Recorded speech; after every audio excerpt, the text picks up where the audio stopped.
welcome to 3Q, where I interview industry professionals for just 15 minutes by asking three powerful questions.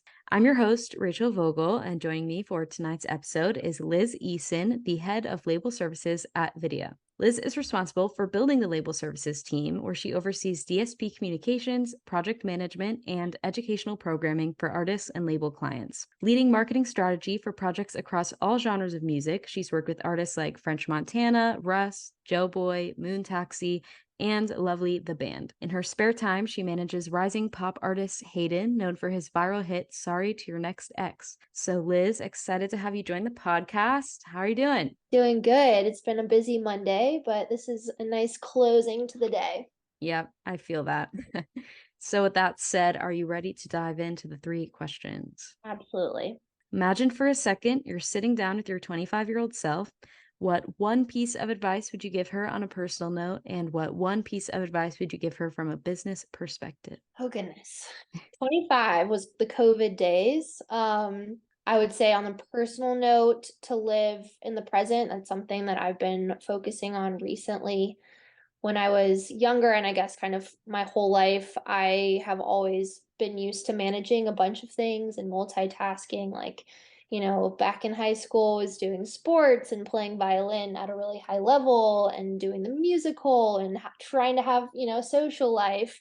And that has kind of translated into my career as well. Now managing an artist and working in music distribution and currently in school right now is getting my MBA. And so as you get older, you start to slow down and to avoid burnout. That's something that I want to kind of reassess in the next year is how can I still be productive and achieve at a high level, but also really enjoy every moment and every stage of this growth. I think on the business side, if it's not evident from my last answer, I love to work. I don't think that's ever going to change, especially, I think that's normal for a lot of us in the music industry. Like we're passionate about what we do, and that's what makes our work so exciting, and makes the line kind of blurry when it comes to work life and personal life. But I think that I've been working with an executive coach, and something that he's recommended, and you'll probably hear other people say, is to set targets to measure your success. Because if you don't, then you'll never really know kind of what that progress has looked like, because you're trying to aim for this ceiling that is very kind of vague and undetermined. So I think those are my two kind of biggest things. One, living in the present more, and setting more targets so I can feel more fulfilled in my growth. Yeah, I think you bring up a good point. I feel like not many people talk about that, but especially in this business, like you would think that everyone feels so accomplished on their day to day, but you'd be surprised. Like so many people are kicking themselves every day, even though they're doing amazing things. And I think too during COVID, especially, like we were working above and beyond, and you're losing kind of some of those perks of working in the music industry because there were no concerts and there was no Mhm. in-person, studio listening sessions or festivals that you can attend. Um, and so it's nice to kind of be back in that and really seeing the return on our hard work, especially if you work in marketing, because um, before we just kind of had TikTok to gauge how people were resonating with music. So, real quick before we jump to the next question, you were talking about like balancing kind of, your personal life and the side hustle and all that. So, I'm curious, like you're going back to school now, right? Yes. So, how So has that been like balancing everything? it's been wild. I mean, I've had a lot of people ask me why, why the hell am I going back to get my MBA? That's not gonna, get me some crazy pay bump in the music industry. And I've been working in the industry long enough to know that. There's not really like MBA internships in music. For me, again, it goes back to that personal growth. I had the opportunity. There's a lot of scholarship money right now, especially for women in business. And so it made sense. And I think that I've really enjoyed the experience so far. I just finished my first year, have taken, really interesting classes, had the time to be able to pursue, certain topics, and I guess not self-help books, but like again, more reflection, I guess, going Mhm. like having the time to think back on my career to date and really dive into, why did I react in that way, or how can I become a more effective manager or a more effective team member. So some of those kind of, I think, fundamental things that we often overlook, I've had the time to be able to break down it and understand, and hopefully hopefully improve on in my next career. Amazing. Question two. Every industry has its dirty little secrets, and we all know that it's no different in the music industry. Sometimes people think that's a bad thing, but that's not always the case. Sometimes they can be quite good. What's one secret you would like to share with our listeners about the industry? I would say no one knows anything. I don't know if anyone has said that in prior episodes. So true. Um, Again, mentioning TikTok, that completely changed the game for the industry, and it's a difficult time for everyone. There's no formula, and maybe there never was a formula on how to develop and break an artist. And so my biggest recommendation, I guess, if you're an artist manager, is to be very selective in vetting who is on your team. So get a good team in place, and the world is your oyster. You can kind of do anything with that because it all comes down to just trust in the relationships that you have. But on a personal level, I would say, get your own, what I would call like personal board of directors, mentors, people that you can go to. And these aren't necessarily, stars in the industry, but they're people that have years of experience and have had a lot more highs and lows than I have had yet.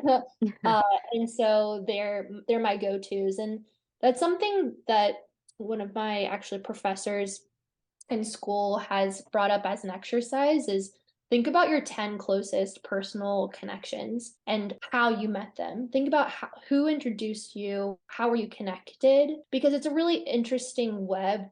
If you kind of look at it, at least it was for me. I felt that a couple of my closest kind of board of directors were from school. And then the other half were industry, but like very interesting industry like connections, not necessarily past bosses, not necessarily, colleagues even in the same like work environment, but people I have come across and have developed relationships with and continue to go to for advice and support. I love that. So I'm curious, like, how'd you get into managing Hayden and bringing up the point of like kind of vetting and knowing you have a good team around you? I've been talking to a lot of people recently actually about like artist management and about building a team. And somebody said you should also even vet the artist, like if they've had previous managers and like who they've worked with, because you never know. So I'm curious to get your perspective on that. I've always wanted to be in artist management. It's funny when I think about my post grad self. I went into interviews. I mean, no one knows like what, like at the end of the day, you just want an entry level job and Right. your foot in the door. And I was like, oh, A&R, artist management, like that sounds cool.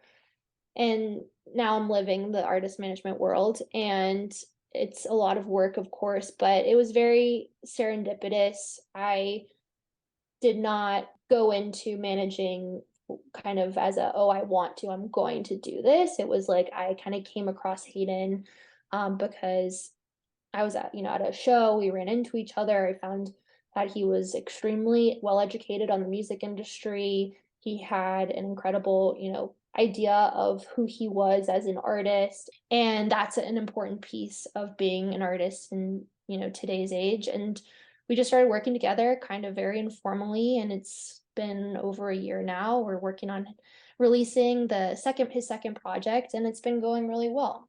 Okay, final question. Throughout your career thus far, I can only imagine you've been asked plenty of questions, whether it was for an industry conference, the media, or even a promotion. But throughout all of those interviews and all of those questions, there has to be one that you've never been asked but would have liked to. So, what is that question and what would be your answer? I've been asked this before, but I just like sharing it because I think this is really helpful for kids that are trying to get their first job in the music industry, which is the question, how did you get your first job in the music industry? And for me, I went to UNC Chapel Hill undergrad. There was no music business program.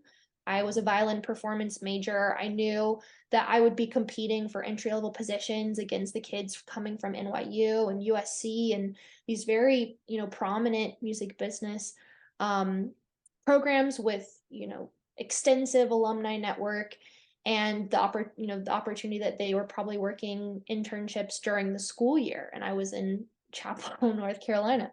So I was very intentional with my summers and even through the year, I worked for a guy while I was in my senior year of school named Ray Williams, who was actually Elton John's first manager. So he's featured in Rocket Man, the movie, of course, the fictional version of him. And he lived in the area, and it was kind of wild that someone who had had such a extensive and impressive music industry background was nearby and learned a lot from him. I worked at Merge Records in Durham. I worked for Star Maker, a karaoke app, one summer in San Francisco, and so I just tried to get as much experience as I could for my resume so that when I did graduate, I knew that my resume would be competitive with these other kids. At the end of the day, really anyone can do an entry level assistant job for the most part. If you're trainable and you're eager and, a good person, then you're probably qualified, but it's very competitive, as we all know.